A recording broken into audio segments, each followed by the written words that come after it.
బయట రానిదయా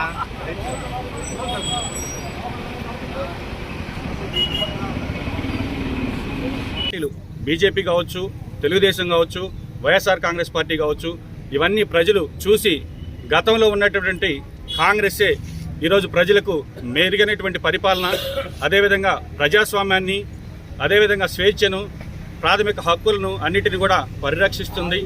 ఇది అన్ని వర్గాలకి సంబంధించినటువంటి పార్టీ, పేద బడుగు బలహీన వర్గాలకు సంబంధించినటువంటి పార్టీ.